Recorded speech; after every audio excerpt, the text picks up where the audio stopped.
Hi Specky fans, I initially we're going to do a little introduction and talk a bit about the history of Sinclair, but then I realised anybody who's going to watch this sort of video, especially somebody who's interested in Spectrums or Sinclair products in general, they're going to know the history and the story of Sinclair.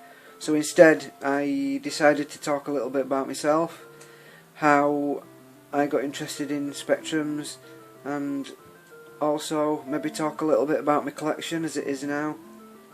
I say as it is now, that's because it's always changing as I find bits and pieces of software and bits of hardware that I add to my collection. So Spectrums, 1996, Christmas morning, I woke up to a big bright red box, Spectrum 128K Plus, also known as Toast Rack or Toasty, and a red pie television, 14-inch portable, the one with the little pencil that you had to pull out and tune it in with. I remember the games, especially my favourites. I remember having two of the rectangle tape boxes. One were black, one were red. Funny how you remember silly stuff like that, innit? My favourite game, Roller Coaster. Close second, Quasitron. Those were two I played most. And that's when I got back into Spectrums. I say got back into, cause it's not like I went up in loft and found my original Spectrum and tapes. It's like I suppose anybody who's into this sort of scene will say the same. I'm sure you'll agree with me. Ask yourself where your original machines are, or where they went to, because I know my 128 didn't get broken, didn't get chucked out, didn't get sold, it just vanished. So this time round I wanted to just get a toast rack and replace the games, but then as I started getting games I started seeing others, oh they look alright, and then before I know it I ended up with this. And I mean, it's not a massive collection, I've seen a lot bigger, but nice little collection for me. I'm happy with it at the moment, and it's increasing in size as weeks go by. Just pan in so you can see.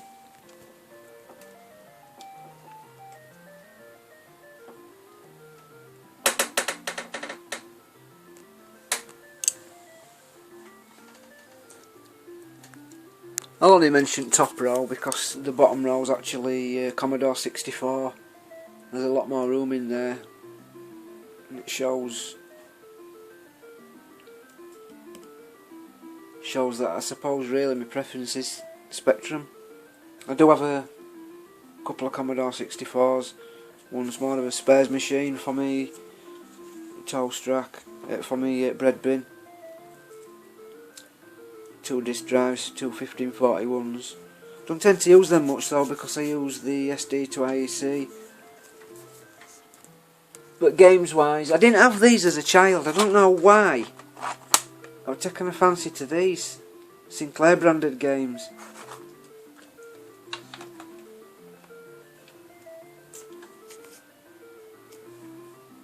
One, two, three, four, five. Call it 6 rows along. It goes all the way to the back. As I said, not so much with Commodore tapes. But then I've got a toast rack up there and a plus 48. I've got a toast rack up there. That toast rack there on top of the bookshelf is, call it me everyday toast rack. If I want to use it, I'll use that one. Don't get the one out on top of my games. The box is not mint, but the computer itself is complete, unopened leads. Still got the original receipt in box, and then that plus 48 on there. Again, that one's collection. Don't use it. I have another one in my shelves here that I do use. So on my shelves, got an original 48K, a couple of joystick interfaces, 48K plus, plus 2, plus 2B.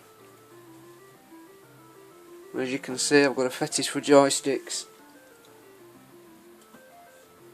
Everyone's favourite, retro gamer favourite, Competition Pro, Cheetah Mac 1, Quick Shot, can't remember what that one is. It's QS131. I've got a couple of these Pythons, one boxed, everyone's best friend, the SJS one,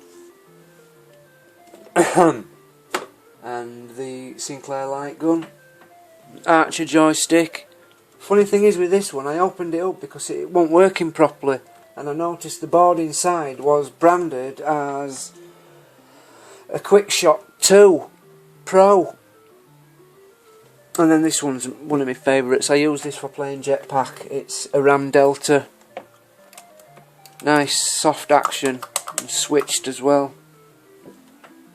And then over to my desk,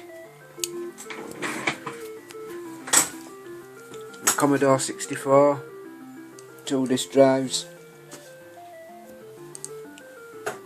just the SD to IEC. Might do a little tutorial on that, because I found a pretty reliable way of transferring games onto disc. I don't have a massive collection of discs for Commodore. In fact, I don't even have any originals. Cheetah Annihilator, Cheetah 125. And I got one of these when I got my first toast rack this time round, because I wanted the exact joystick I had that I got for that Christmas, but I couldn't find one. The Cheetah 125 is the same as the 125s plus, but the plus have got that grey lead on for plus 2. So I had to make do with one of them until I found one, and then I did. I've got a 125 boxed up there with a poly zip stick on top of it, and then a boxed Cheetah 125 plus with another Quick Shot joystick on top. My TV, CRT of course, Quick Shot Maverick, switchable between 1 and 2 players.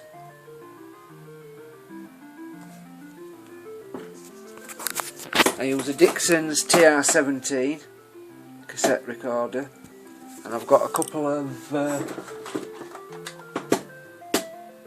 Dixon Slimlines, 2 of those. Now I just wanted to talk a little bit about this cassette mechanism. Amstrad's famous cassette mechanism. Now I found a way around it. They suffer from the same problem as the Plus 3 disc drive, which is the belts. People use them back in 80s and 90s, and then Amiga comes along or whatever. They get put away, lobby hole, under bed, loft, whatever, and they get pulled out again 10-20 years down the line. Then people find they don't load, or they don't load reliably. So what it is, the belts perish. I actually found one in my spare Plus 2, and it had, honestly, literally turned to liquid. I went to pick it up and it just disintegrated, and it were like tar, like liquid tar, horrible. So I found this. I modded this one. I did the tape sound plug mod, where you remove it and cut the track, put the lead, solder lead on it to the play, I think it was. So I bought one of these, cheap, £2, jobby off eBay. And then I found this. This is worth its weight in gold. eBay, 10 quid. It's an MP3 player in the form of a cassette. Now what's good about it is you can use it with a lead, or headphones, use it as a music player if you want. But for us, put your MP3s on a memory card. It's buttoned as well along top, and also remote control. So what you do is you'll put your tape in, press play, but the advantage is, going back to poly tape drives, the mechanism doesn't have to spin. As long as the circuitry for the head works, you'll be able to load, which is a bonus, because there's a lot of damaged or worn tape drives out there. This one's really noisy. I don't know what's happened to it. At some point it passed, but it's really noisy. I'll just reset load runner and show you what I mean. So let's make sure it's switched on its side. There's only one thing that I don't like about it, and that it auto runs first file. So you have to turn it on and then press pause. Place it in your drive. Enter. Turn volume up. It's usually the first thing I forget. Press play. Remote.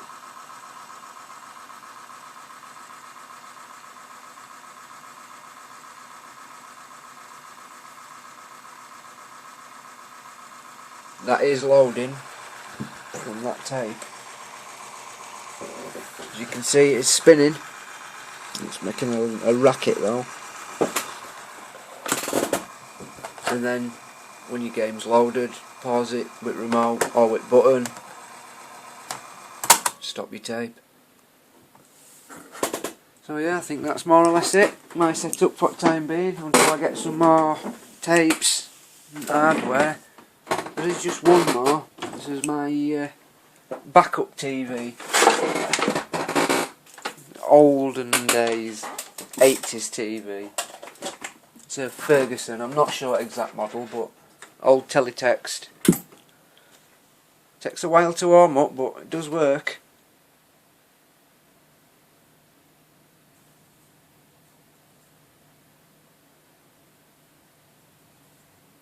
Ooh, yay!